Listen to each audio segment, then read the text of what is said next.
اب جو کچھ ہی ہو رہا تھا تو وہ کیا تھا؟ وہ دوزخ کی آگ کے گڑھے کا کنارہ تھا. تم دوزخ کی آگ کے گڑھے کے کنارے پر پہنچ چکے تھے، پھر اس نے تمہیں اس گڑھے سے بچا لیا. یوں ہی اللہ تمہارے لیے اپنی نشانیاں کھول کر بیان فرماتا ہے تاکہ تم ہدایت پا جاؤ. یہ محبت، مودت اور رحم دلی. اب خود سوچیں کہ باپ کی اولاد کے ساتھ محبت نہیں، مودت ہے.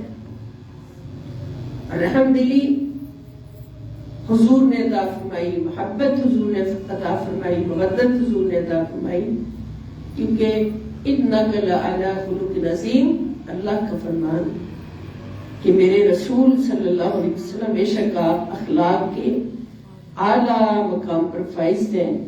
تو جس نے حضور سے فیض لیا اس کا اخلاق بھی سب سے اعلیٰ ہو گیا اور مرد خلیق بن گیا.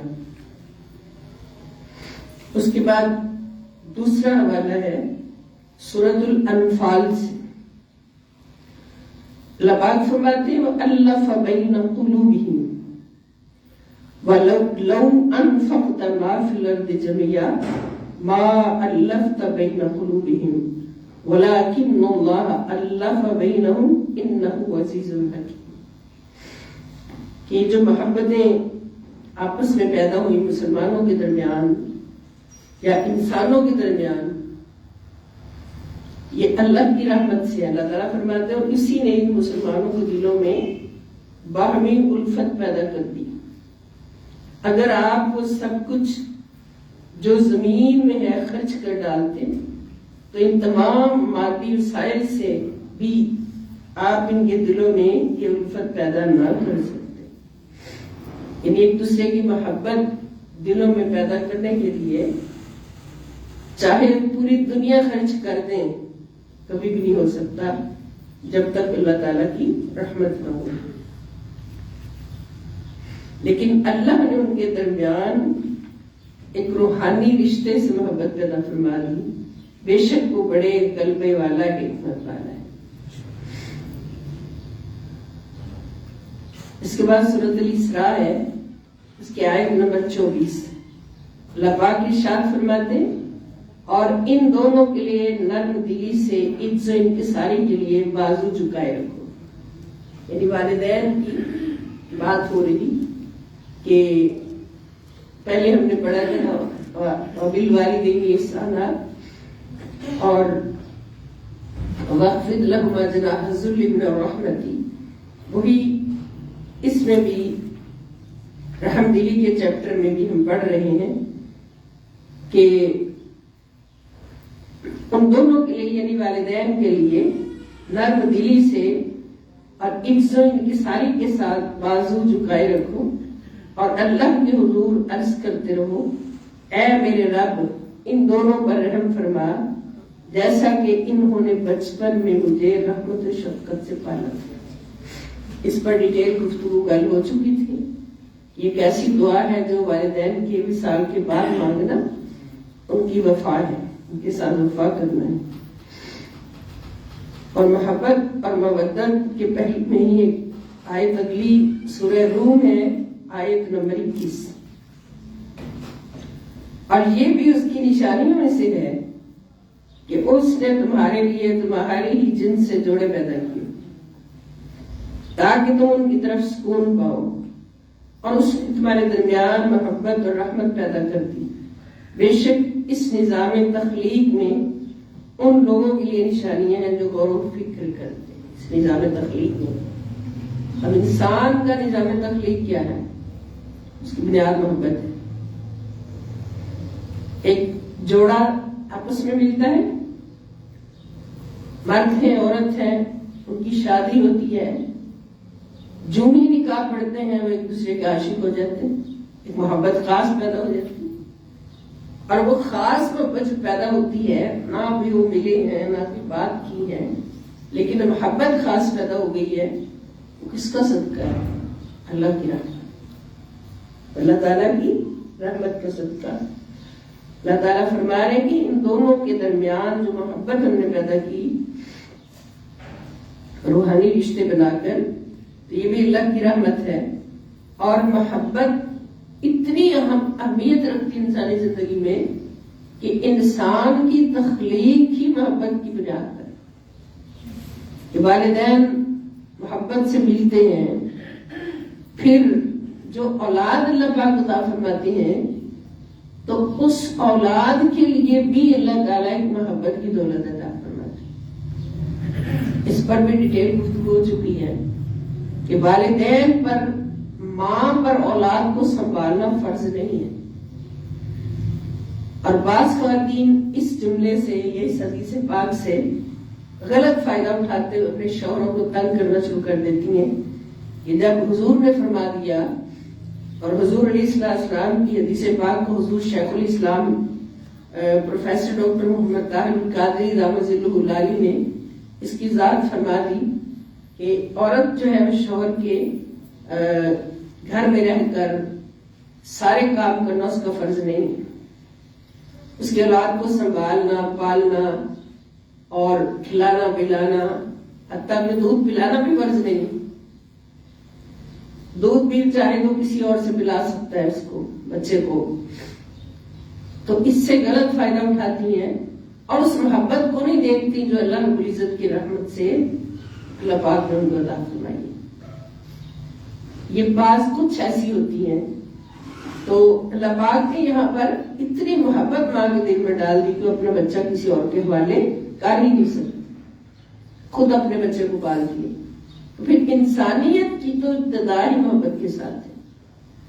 محبت سرمایہ ہے انسانیت کا، جب اس سے دور ہٹتے ہیں پھر بے سکونیاں، بے چینیاں سب کچھ نصیب ہو جاتا ہے۔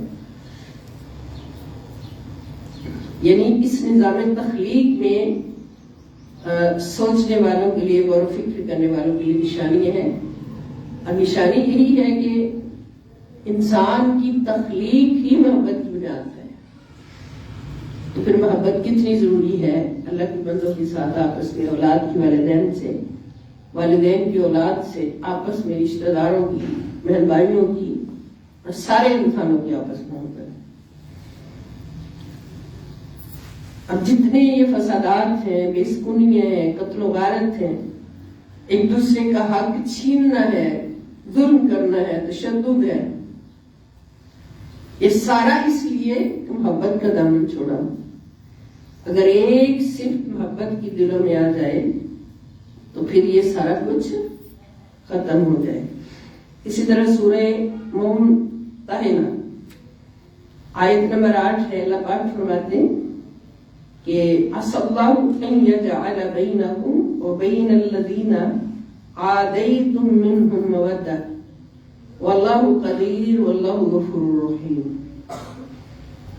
یہ عجب نہیں کہ اللہ تمہارے اور ان میں سے بعض لوگوں کے درمیان جن سے تمہاری دشمنی ہے کسی وقت بعد میں دوستی پیدا کر دے۔ یعنی یہ آیت ایک خوشخبری ہے کہ اللہ کی عزت کے لیے یہ مشکل نہیں ہے، عجب نہیں ہے کہ اللہ تعالیٰ تمہارے اور ان کے درمیان دوستی پیدا کر دے جن کے درمیان تمہارے محبت نہیں ہے۔ اور اللہ بڑی قدرت والا ہے، اور اللہ بڑا بخشنے والا ہے، نہایت مہربان ہے۔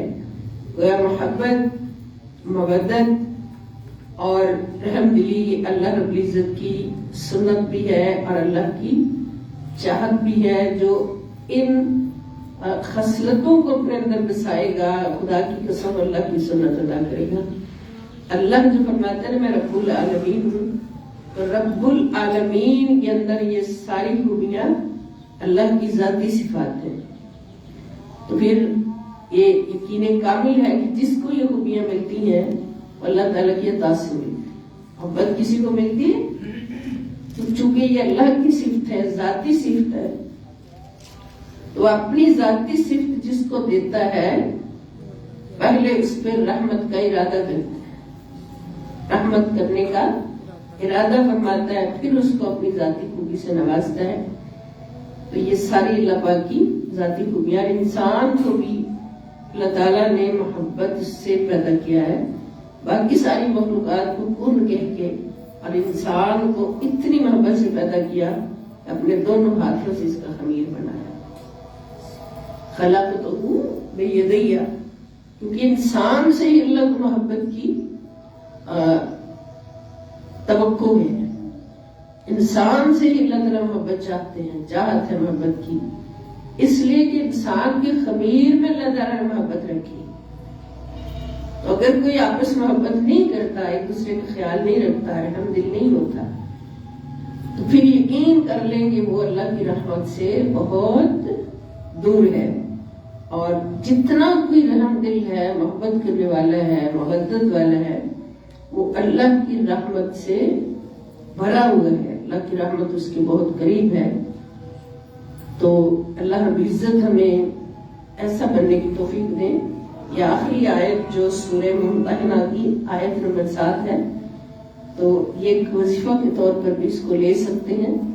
اگر دو لوگوں کے درمیان ہے سگے رشتے، حلال رشتے، اور آپس میں محبت نہیں ہے، ایک دوسرے کے ساتھ دشمنی ہے، نعوذ باللہ، وہ حسد و بغض ہے، تو ان آیات کو وظیفہ کے طور پر پڑھیں ان کا تصور کر کے، کہ جس کو مثلا کسی ماں کا بیٹا بگڑا ہوا ہے، ماں سے پیار نہیں کرتا اور بھاگ جاتا ہے گھر سے، یہ وہ سارا، تو وہ اس آیت کو پڑھ کر اس کی طرف پھونک مارے، اس کو دم کرے یا پانی میں دم کر کے اس کو پلا دیں۔ اسی طرح جو قریبی رشتے ہوتے ہیں، کوئی رشتہ دار ہوتے ہیں، محبت نہیں ہوتی ایک دوسرے، جس کو بھی صحیح کرنا ہو، صحیح ٹریک پہ لانا ہو، تو اس کو پھر اس آیت مبارکہ کا سورہ ممتحنہ آیت نمبر 7، تو اس کو پڑھ کے اس کا وظیفہ کریں، دم کریں، انشاءاللہ وہ ٹھیک ہو جاتا ہے۔ تو آج کا یہ چیپٹر کافی ہے،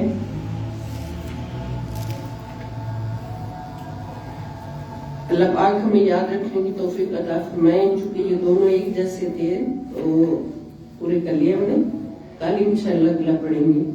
ہماری یہ کلاس جو ہے یہ بڑی اہم کلاس ہوتی ہے کہ جتنے ہیں ہم، جتنے پانی میں یا جتنی ہماری یعنی ایک کیا کہیں گے اس کو، مقام ہے، کیٹیگری ہے، جتنی ہماری تھوڑی بہت اللہ کی بارگاہ میں، تو اس کے حساب سے یہ تھوڑا سا تحفہ ہوتا ہے اپنے مسلمان ماؤں بہنوں بیٹیوں کے لیے، بھائیوں کے لیے، بیٹوں کے لیے۔ تو پھر میں بار بار عرض کرتی ہوں کہ جو بھی سنے اس کو شیئر ضرور کر دیا کریں، کیونکہ یہاں سب کا آنا مشکل ہوتا ہے رمضان میں، تو اس طرح سے ہر گھر میں یہ میسج پہنچ جاتا ہے، اور سننے والے جب سنتے ہیں تو خوش ہو کے سنتے ہیں، الحمدللہ۔ اس کو شیئر ضرور فرما دیا کریں۔ اور پھر ہماری کلاس ہے یہ ہم نے 25 رمضان تک اناؤنس کیا تھا، تو 25 رمضان کو ماشاءاللہ آخری جمعۃ المبارک آ رہا ہے، جمعۃ الوداع۔ تو پھر جمعۃ الوداع کی ماشاءاللہ اپنی ایک اہمیت ہوتی ہے اور ایک اعلیٰ مصروفیت ہوتی ہے، اس لیے ہم 24 رمضان روز جمعۃ المبارک انشاءاللہ الکریم ہم اپنا اس کلاس کا آخری دن رکھیں گے انشاءاللہ۔ اس میں دعا بھی کریں گے، نعت خوانی بھی ہوگی، اور یہ ہم اپنا یہ پورا کرنا ہے یہ چیپٹر حسن اخلاق کا، تو یہ انشاءاللہ 23 رمضان تک ہو جائے گا۔ پھر 24 کو بھی اگر رہ گئے کچھ وہ پورا کریں گے، اور ساتھ پھر محفل پاک اور دعا کریں گے، اور تبرک کا بھی اہتمام ہوگا انشاءاللہ۔ تو جو آنا چاہیں یہاں کی ذکر تشریف لے آئیں، اللہ تعالیٰ سب کی خیر فرمائے، اور شیئر ضرور کیا کریں، تو اللہ تعالیٰ کرم کریں۔ وما علیہ الا البلاغ، والسلام علیکم ورحمۃ اللہ وبرکاتہ۔